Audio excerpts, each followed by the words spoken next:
I don't have a moderator, but I have exam prep live. I really think both my microphones are working, which is like rare.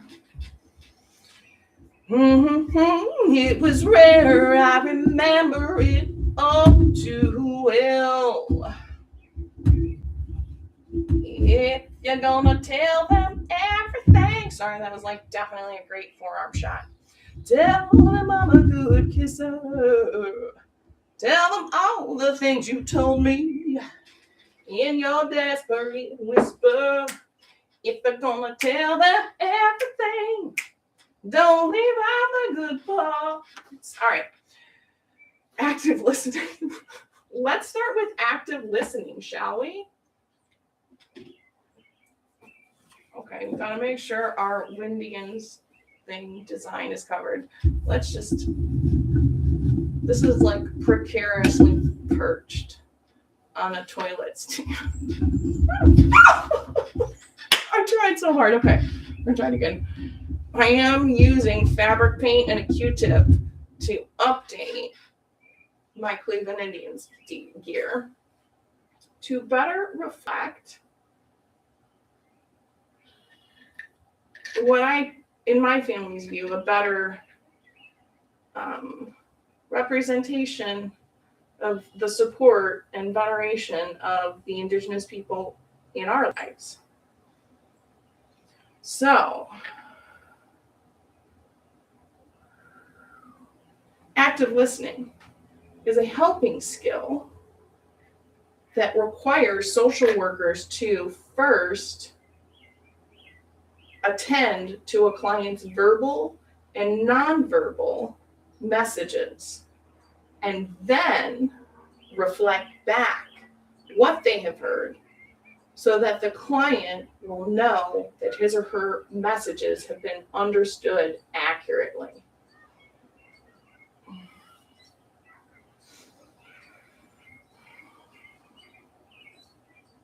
Active listening skills include using encouragers. I could see that. That's an encourager. Clarification. So when you said, I'm sorry, are you talking about your current fiance? Okay, thank you. Back to it.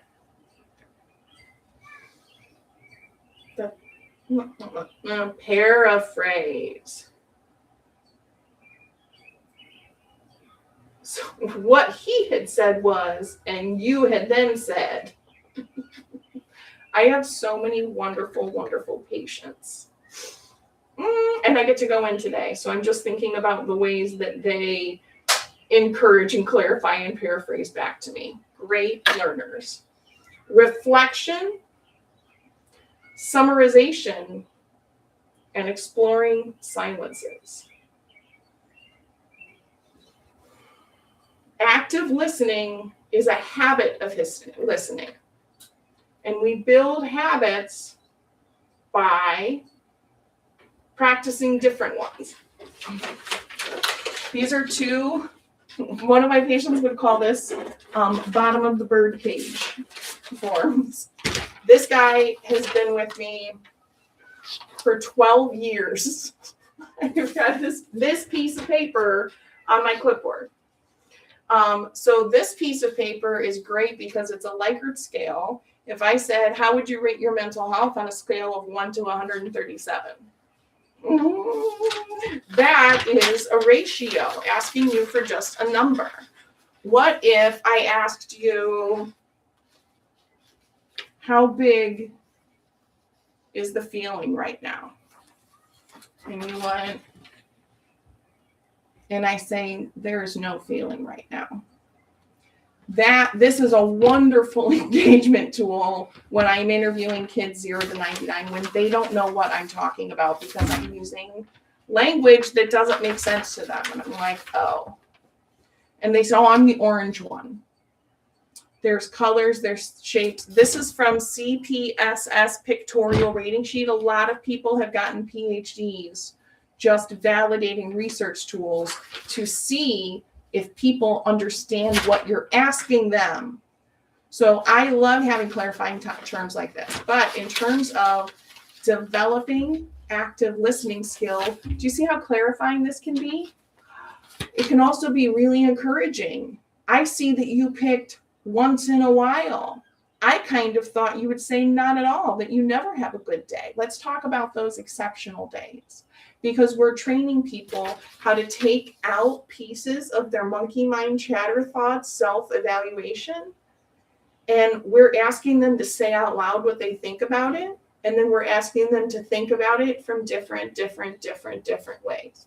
And we're teaching them that they can survive that skill and still be themselves, and then put that piece right back in and say, I understand how that fits. That's the role of structured problem solving. That's the role of active listening, is to encourage your patient to turn it. It is not to have the patient pull it out and say, oh, it's this, it's down there, turn it this way. It is not to instruct them how to do it. It's how to encourage them to say, you are the creator of your life and your world. Let's meet the daily challenges gratefully and with complete confidence. If I'm going to practice active listening skills, I might look at these common intervention terminology and documentation terms. When I started work as a social worker, our computer monitors were like this big, and people would have these strips like taped on either side of their computer. And when you're documenting what happened with a patient, you would say, acknowledged, actively listened, addressed clients' concerns, addressed worries and fears, aided in developing insight. We practice describing our work, because then when I practice it and I name it, it reinforces what I do the next time. What we say about what we do matters. And when we're just using these terms, this is why from the BSW to the MSW to the LISW exam, you will have an additional 2 years of exposure documenting these words for 4,000 hours, because it's 2 years of full-time work. And so just use the terminology. That's the best study you can do for the LISW. LSW exam, same. We're just gaining familiarity with the terms. All right. We are rocking on our MMIW Windian shirt upgrade from my thrifted and gifted lovely vintage Cleveland Indians gear. All right. Here we go. You can't take an exam without talking about Freud. Freud's view of anxiety. For Freud, anxiety is a factor in both normal personality functioning and pathological behavior. He distinguished between 3 types of anxiety: reality, objective anxiety, neurotic anxiety, and moral anxiety. All serve to alert the ego to the presence of external or internal threats. For example, an unresolved conflict between the id and the superego.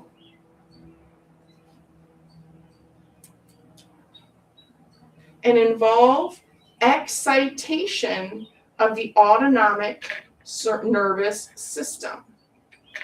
There's a lot in there. All of those terms make sense to me because I understand somatic interventions. I understand dyadic interventions. I understand attachment theory and how it drives interventions, because those are the interventions I have worked in. I understand some of Freud's theories through the lens of motivational interviewing. Whatever work you are doing, if it is full-time for 2 years, that is 4,000 hours, you are going to be exposed to documenting why you intervened the way you did. And in your weekly supervision, your supervisor, your clinical training supervision should include focus on one evidence-based practice. One. So how do I implement cognitive behavioral therapy really, really well for the next 2 years? How do I implement motivational interviewing really, really well? How do I deepen and refine my skills? If I use outliers mentality and I want to get 1% better every week as a motivational interviewing practitioner, I will be 52% better by the end of the year. And what will that motivational interviewing practice look like? What kind of verbs will I see in my own notes? That's the kind of attention you should be paying to yourself. And you will learn terms, and you will learn enough terms that you'll be able to recognize.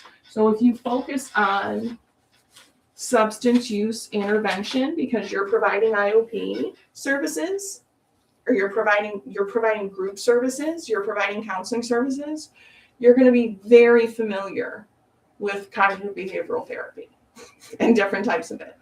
If you're working in an eating disorder clinic, you're going to be very familiar with cognitive behavioral therapy, CBTE, CBTA. I'm sure there's tons of different variations for specific eating disorders.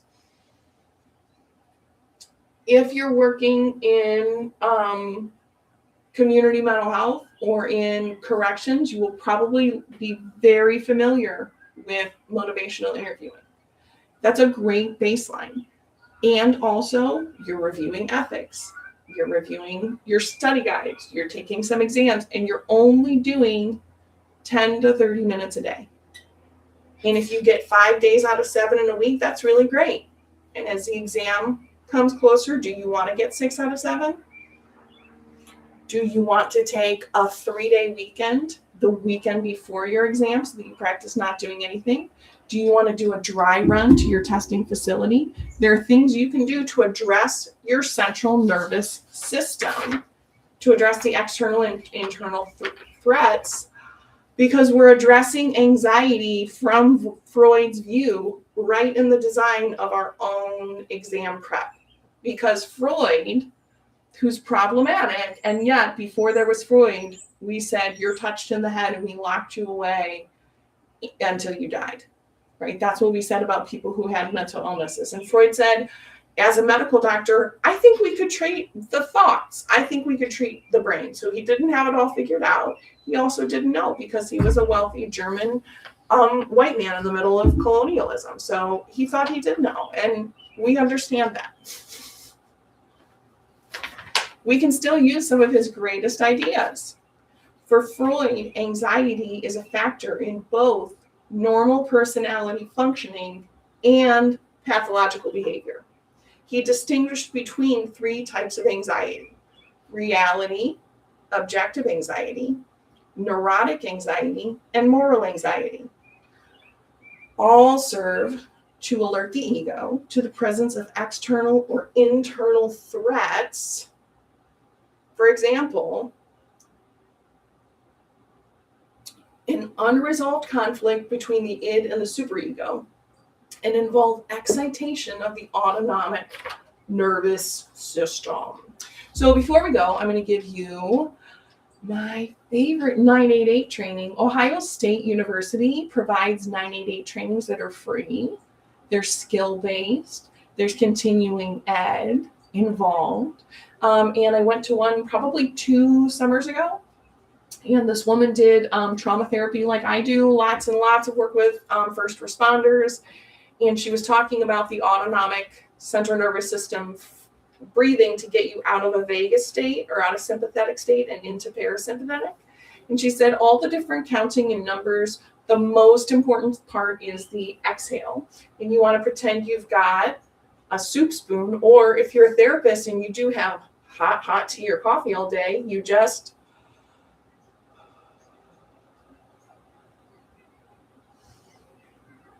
blow the steam away.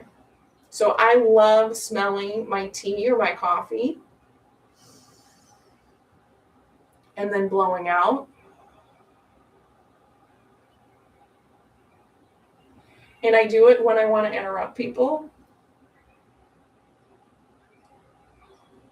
You have to take a really small sip though, because I gulp it. And I try to make a cup of tea last the whole session. My patients will tell you I don't.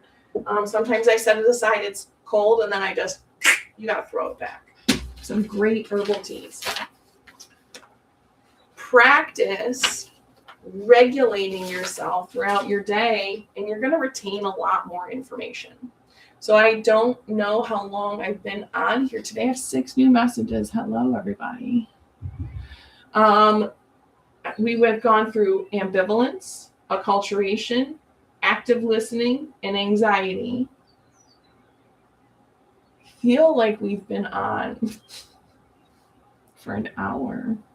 I'm sure I haven't been on for an hour. I've gotten 2 t-shirts done. Okay, we're going to remove gently.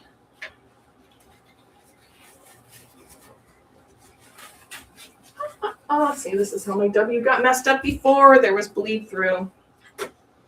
We have gotten fabric paint craft done. Missing and murdered Indigenous women. Now I can wear my Indian gear in public and not worry that it's probably distressing someone. Oh, yeah. This is so beautiful. I can't wait. All right, now we're going to hang it up to dry. You should subscribe and tune in later. Okay, I have a little bit of smeared on either side. You should tune in later because I do interviews with other community organizers when schedules and planets align or stop aligning or whatever. And I do exam preps. And I do be yapping. Somebody told me they want an OF of just me yapping. And I was like, honey, subscribe to my life. I do be yapping all the time. I hope that you have a fantastic Thursday. I know I'm going to. Don't get your shirt wet or your hands wet in paint.